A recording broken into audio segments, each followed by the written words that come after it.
के जो प्राथमिक शिक्षकों की आपत्तियां थी उनको लेकर के हमने विभाग के साथ वार्ता की प्रयास किया, सरकार के साथ वार्ता का प्रयास किया, लेकिन वो आपत्तियां अनसुनी रही और जिसके कारण हमारा आंदोलन जो है वो आज 21वें दिन में चल रहा है। पहले हमारा विशाल धरना हुआ यहाँ पर चौड़ा मैदान में, उसके बाद अखिल भारतीय प्राथमिक शिक्षक संघ से हमारे कार्यकारी सचिव आदरणीय विनोद ठाकरान जी आए हुए हैं। इससे पूर्व हमारे वरिष्ठ उपाध्यक्ष आदरणीय श्री डबास जी यहाँ पर आए हुए थे। इनके साथ आज आए हैं हमारे हरियाणा राज्य प्राथमिक शिक्षक संघ के अध्यक्ष तरुण सुहाग जी और इनकी समस्त कार्यकारिणी, साथ में हमारे राज्य अध्यक्ष और हमारे संघर्ष समिति के अध्यक्ष भी हमारे बीच में है। मैं अधिक समय आपका नहीं लूँगा क्योंकि आज हमारे मेहमान जो है वो अपने बयान जो है, अपनी बात जो है इस संघर्ष के विषय में और किस तरह का ये समर्थन और सहयोग हमें करेंगे उस विषय में करेंगे। तो मैं आग्रह करूंगा विनोद ठाकरान जी से कि वो अपनी बात जो है वो रखें। आदरणीय ठाकरान। सभी पत्रकार बंधुओं को मेरा नमस्कार। मैं विनोद ठाकरान, कार्यकारी महासचिव अखिल भारतीय प्राथमिक शिक्षक संघ। साथियों, हिमाचल प्रदेश की इस देव भूमि में हमारे प्राथमिक शिक्षकों का पिछले लगभग 20 दिनों से संघर्ष जारी है। आप सबको पता है कि कर्मचारी वर्ग अपने अधिकारों को लेकर संघर्ष करता रहता है, लेकिन हिमाचल की एक ऐसी सरकार है जिसने शांतिपूर्ण धरना प्रदर्शन के ऊपर शिक्षकों के ऊपर एफआईआर दर्ज की और हमारे बहुत से साथियों को निलंबित कर दिया। इससे हमारे सभी शिक्षकों में बहुत रोष है। हमने भी आज धरना स्थल पर पहुंचकर हमारे शिक्षक साथियों का समर्थन किया, जो भी उनकी जायज मांगे हैं उनका समर्थन किया और आज हम आपके सामने सरकार से मांग करते हैं कि जो शिक्षकों की जायज मांगे हैं उनको लेकर शिक्षक संगठन के साथ बातचीत की जाए और इस मामले का समाधान किया जाए। क्योंकि मैं इस मांग पत्र को देख रहा था, इसमें कोई भी ऐसी मांग नहीं है जो कि सरकार द्वारा और शिक्षकों के संगठन जो हमारा प्राथमिक शिक्षक संघ है उसके द्वारा डिस्कस न की गई और उन पर सहमति न बनी हो। लेकिन फिर भी सरकार में कोई ना कोई ऐसा पेच फंसा हुआ है जिसकी वजह से सरकार में और शिक्षक संघ में समझौता नहीं हो पा रहा। इसके साथ ही साथियों, आज इस मंच से मैं हिमाचल प्रदेश की सरकार को यह चेतावनी भी देना चाहता हूं कि यदि जल्दी सरकार ने शिक्षकों की मांगों के ऊपर ध्यान नहीं दिया और इनको बातचीत के जरिए नहीं सुलझाया तो अखिल भारतीय प्राथमिक शिक्षक संघ हिमाचल के राज्य के प्राथमिक शिक्षक संघ का पूरा सहयोग करेगा। जिस प्रकार भी इनको साथियों का हमारी जरूरत होगी, हमारे साथ लगते हुए स्टेट जो है, पंजाब है, हरियाणा है, उत्तराखंड है, उनके भी साथी शिक्षक साथी धरने में शामिल होंगे और कोई बड़ा प्रोग्राम जब भी साथी करेंगे तो हमारे पास के लगते हुए जो प्रदेश है वो सहयोग के लिए बड़ी संख्या में हिमाचल की देवतुल्य भूमि पर आकर इनके संघर्ष में शामिल होंगे। धन्यवाद साथियों। हमारे बीच में हरियाणा राज्य प्राथमिक शिक्षक संघ के अध्यक्ष तरुण सुहाग जी भी उपस्थित हैं। मैं चाहूंगा कि वो भी यहाँ हमारे बीच में आए हैं तो अपनी बात रखें। तरुण सुहाग। आदरणीय पत्रकार बंधुओं, सर्वप्रथम सभी को नमस्कार। मैं तरुण सुहाग, प्रदेश अध्यक्ष राजकीय प्राथमिक शिक्षक संघ हरियाणा। जैसा कि ठाकरान जी ने बताया है और पहले ही विदित है कि हिमाचल प्राथमिक शिक्षक संघ अपनी जायज मांगों को लेकर प्रदर्शन और धरने पर बैठा है। जैसा कि साथी ने बताया कि जायज जो मांगे थी डिस्कस करने के बाद भी नहीं सुनी गई। कोई भी शिक्षक संगठन हो या शिक्षक हो, वो कभी भी नहीं चाहता कि हम अपना क्लासरूम छोड़ें, हमारा काम बच्चों को पढ़ाना है। लेकिन मजबूरी में जब शिक्षक का शोषण होता है तो उस आवाज को उठाने के लिए आंदोलन का रास्ता अपनाना पड़ता है। साथियों, राजकीय प्राथमिक शिक्षक संघ हरियाणा ने मुझे जिम्मेवारी दी है कि मैं हिमाचल के आज इस जो आंदोलन में जो हमारे साथी कार्यरत हैं और जिनको निलंबित किया गया है, उनके समर्थन में आज हरियाणा यहाँ पे आया है। मेरे साथ मेरी कार्यकारिणी के सदस्य निभाएगा।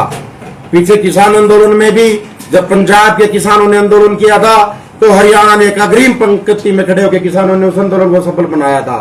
ऐसे ही आज हमारे जो शिक्षक साथी हैं ये आज आंदोलनरत हैं।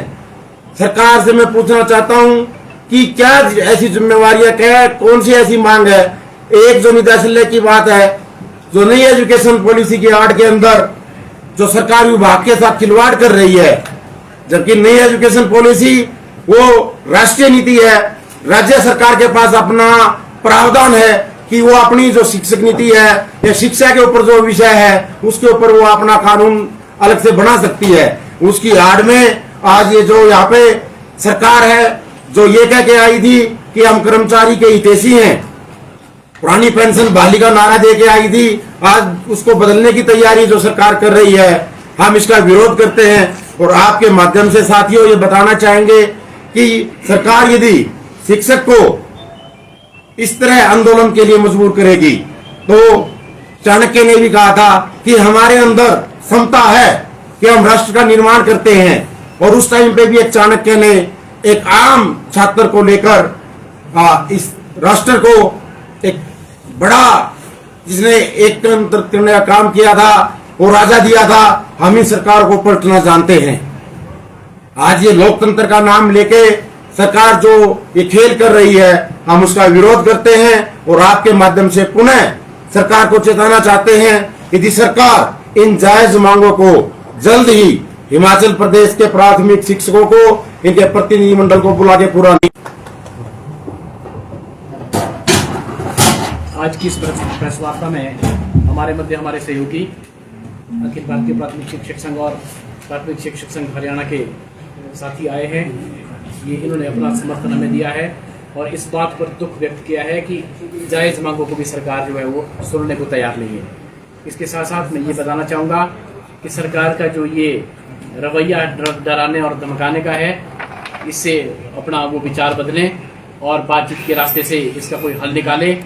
और हमें मजबूरन नहीं तो अगला कदम उठाना पड़ेगा, जिसके लिए हमारे जो साथी है, हमारे साथ लगते दूसरे राज्य है, वो भी हमेशा हमारे साथ देने के लिए तैयार है।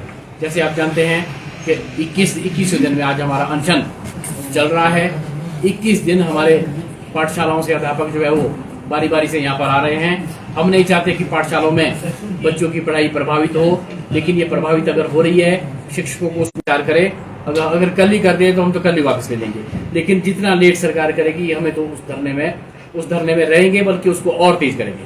जब से आप अनशन में बैठे हैं, क्या कोई सरकार का नुमाइंदा आपके पास आया है, कोई बातचीत का हाथ आगे बढ़ाया है कि नहीं? नहीं, ऐसा कुछ नहीं है, बल्कि 2 दिन पहले निदेशालय में एक बैठक थी जिसमें हमारे सम्माननीय सचिव महोदय और शिक्षा मंत्री महोदय पूरे दिन उपस्थित रहे, लेकिन उन्होंने वाजिब नहीं समझा कि वो वहाँ से 2 पैड़ियाँ उतर करके नीचे जो हमारे अनशन पर लोग बैठे हैं उनसे कोई बात कर ले।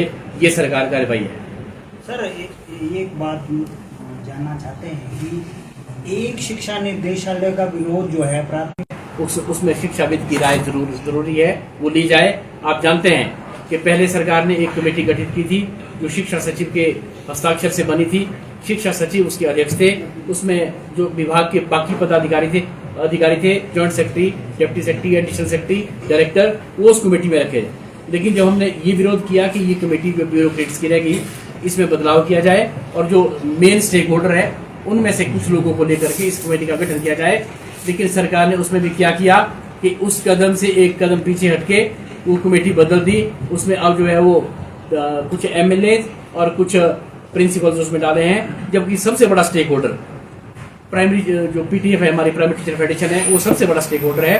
क्योंकि ये शिक्षा मंत्री ने पहले भी कहा था कि अगर ये इसकी गाइडलाइन फाइनल करनी है तो हमें मेन स्टेक होल्डर से पहले बात करने की, जिसमें मुख्य स्टेक होल्डर प्राथमिक शिक्षक संघ है। इसकी रूपरेखा कैसे बननी है, क्यों इसका विरोध किया जा रहा है, कहाँ इसका समर्थन करेंगे, वो जब कोई उस कमेटी में कोई हमारे लोग होंगे, कहीं टेबल टॉक होगी, कोई बातचीत होगी। और हमने बार बार ये कहा था कि इसको इम्प्लीमेंट करने से, हम आज भी कह रहे हैं कि आप इसकी नोटिफिकेशन करने से पहले एसओपी जारी करें, ताकि पता तो लगे कि आप कर क्या रहे हैं, क्योंकि सरकार के आदेश तो रात को आदेश करते हैं, सुबह पता लगता है कि ये नोटिफिकेशन हो गई थी, जबकि स्टेक होल्डर के साथ सारी पॉलिसी डिस्कस होनी चाहिए। और जो मेन मुद्दा है कि हम ये एसओपी है भाई ये करने जा रहे हैं, हो सकता है वो ठीक ही हो, लेकिन जब तक वो पिटारा खुलेगा नहीं तब तक ये मालूम नहीं होगा कि वो करने क्या जा रहे हैं। देखिए, संघर्ष को बढ़ाने के लिए कई तरह के कदम हो सकते हैं, वो आने वाला वक्त बताएगा कि हमें क्या कदम उठाना है। पर मैं इतना कह रहा हूँ कि हमारी पहली प्राथमिकता ये है कि सरकार हमारी बात सुने और जो हमारी जायज मांगे हैं उस पर विचार करें, उसको अमली जामा पहनाएं। अगर वो ऐसा नहीं करती है तो हम अपने संघर्ष को तेज करने के लिए अगला कदम उठाएंगे, वो कुछ भी हो सकता है। जो ज्यादा का समय हो गया है, सरकार वार्ता के मूड में नजर नहीं आ रही है, तो ऐसे में प्राथमिक शिक्षक अपने अगले कदम के लिए डिले क्यों कर रही है? देखिए, ये हमारा सब्र है। आप जानते हैं कि मैंने पहले भी कहा है कि 1 वर्ष पहले ये धरना हो जाता जो 26 तारीख हुआ, लेकिन वो हमारी पेशेंस थी। हमने विश्वास रखा कि चलो सरकार को आज नहीं तो कल ध्यान आएगा, 15 दिन के बाद आएगा, 1 महीने के बाद आएगा। अभी भी हम ये सोच रहे हैं कि सरकार को देर सवेर कुछ समय में सोचेगी सरकार, वार्ता के लिए बुलाएगी और कोई जो हल निकलता होगा वो निकालेंगे। अगर ये लगेगा तो विलम्ब हमारी तरफ से कुछ नहीं है, हम बिल्कुल तैयार हैं। लेकिन ये हम इसलिए रुके हुए हैं कि अगर हम नहीं चाहते कोई ऐसा कदम उठाना पड़े, वो हमारा कोई अगला कदम उठाना शौक नहीं, मजबूरी है।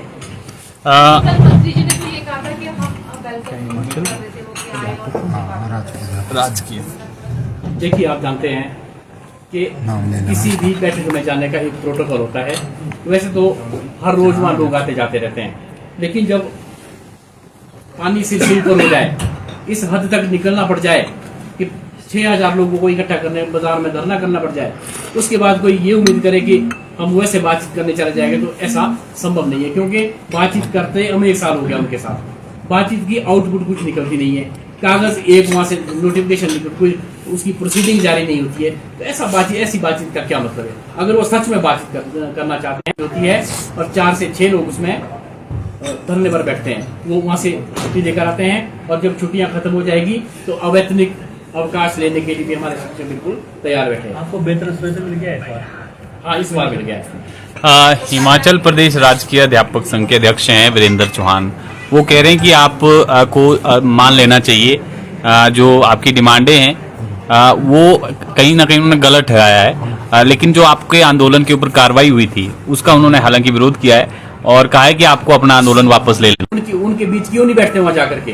अगर उनके वो सदस्य है तो मैं ये कहना चाहूंगा कि जो जिनका आप नाम ले रहे हैं, मैं तो नहीं लेना चाहूंगा। मैं इतना कहना चाहूंगा कि वो तब तक विरोध करते हैं जब तक उनका अपना उल्लू सीधा ना हो जाए।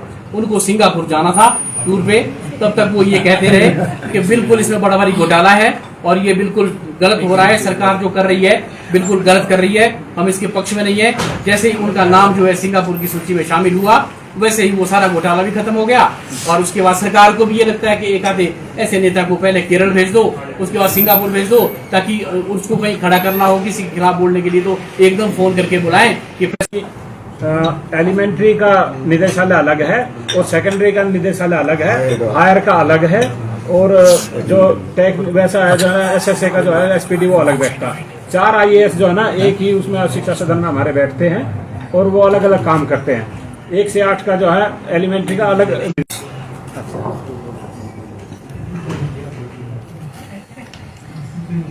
ठीक है, देखिए, जहाँ तक मैं आपको थोड़ा सा बताना चाहूँगा कि वीरेंद्र चौहान जी एक शिक्षक नेता की तरह कभी बात नहीं करते हैं, वो एक सरकार के प्रतिनिधि के रूप में अपना वक्तव्य देते हैं। शायद उन्होंने उसी हिसाब से ठीक दिया हो कि एक्चुअली है क्या है कि सरकार को जो लगता है वो यहाँ से सेक्रेटरी जा करके है, इसमें हिमाचल का जो स्थान है वो ऊपर आना चाहिए। और यहाँ तक कि एक बार तो शिक्षा मंत्री को भी जोड़ा मीटिंग में, हमने बार बार रिक्वेस्ट किया और उसका परिणाम ये था कि